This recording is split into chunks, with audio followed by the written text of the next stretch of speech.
technology trend, like, of course, the cyber security is one of the national threat, and which is really like, everybody is concerned about that. But the more to that, after this AI is becoming like, more advanced, like, everybody is going for AI, then security of the data, privacy of the data is becoming more major threat to each individual enterprise and also to the nation, right?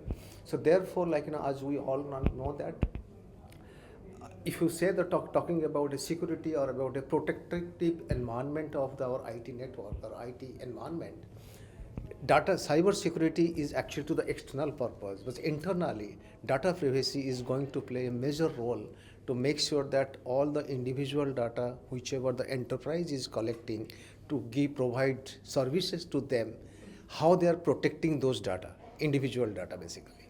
So that's actually like, the DPDP rule, which has just recently come out as a draft rule. Act was come in 2023, and after the GDPR and every global privacy acts are very strong. In India so far the rule is not formally announced as a not implemented, but the draft rule has come. So with the DPDP rule has come, the evolving of technology towards AI is really like, going to play a major role. Because what government is looking forward from this DPDP rule, that like, the industry should bring innovation and compliances together to make sure that, how to make a secure environment for and safe environment for each individual and for each enterprise and to the nation actually.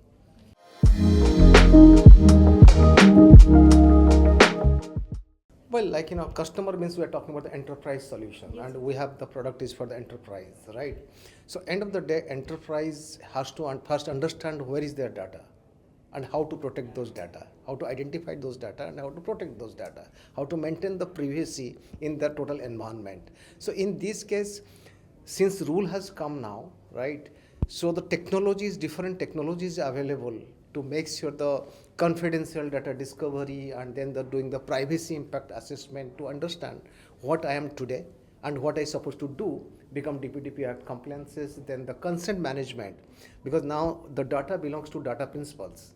So whatever the data fiduciary or those enterprises are going to do with that data, they have to take the consent from the every individual. So that consent management and data subject access request and all those things is going to implement, right? So the major part is that either the enterprise should go for the complete platform, which can really suffice their entire requirement for the DPDP Act compliances. But if they will go for single module wise, then there should be a challenge going forward. And again, like, they have to also become compliant, considering their historical data and also considering the real-time data, dynamic data. So to make a bridge between them, technology involvement is going to happen.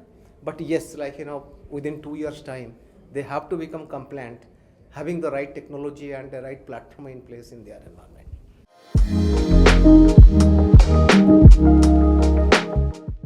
Right, so that's the AI is going to play major role. Even if in our solution, we use cognitive engine, which is CC engine, which is a AI engine, which is heart of our product. And because of that AI product, what we exactly do, actually just think about the historical data. So every customer, maybe the BFSI segment or healthcare segment having the terabyte of data, 2 terabyte, 3 terabyte, or petabyte of data. So how to actually maintain that, how to do the data discovery of those historical data, how to do the consent management in that stipulated time frame of 2 years or 1.5 years. So the AI is going to play a major role in our platform. So therefore we developed this AI engine product, which is actually a Make in India product, and in our R&D center with all the AI and ML engineers. So that's basically the product power is actually AI.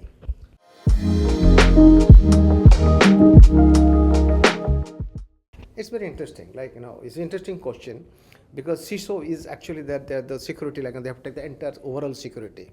But as per the DPDP Act, every significant enterprise has to appoint a DPO. Okay? So that DPO role, right now, DPO role is basically to protect the privacy of data. And sometimes now the organization are going for more of dual role. A CISO can also work as a DPO. Okay. So DPO role is not only to understand the technology, but also understand the privacy compliances to make sure that both the things are meeting. and they're meeting actually the data privacy laws, and then the avoiding such kind of fines, the loss in image, and all those things.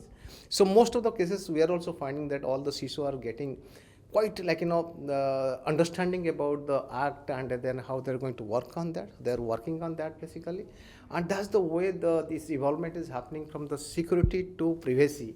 And that is basically the merging is happening either by the two positions like CISO and DPO, or by having also one person who is taking care of both the things. No, it's a complete top-down approach, because we are talking about the corporate governance, we are talking about the compliances, and when you talk about compliances, if the compliances breach happen, then it's affect to the image, and also a huge fine affect to your bottom line. So the impact is very big. So it's a completely top-down approach. It's come from the CEO and CIO, and even if CRO, chief risk officers, are really taking the responsibility of implementing this solution, and make sure that they are meeting the data privacy compliances, all the requirements. They will be the forefront to lead this implementation and make their organization risk-free by having the DPDP Act compliant.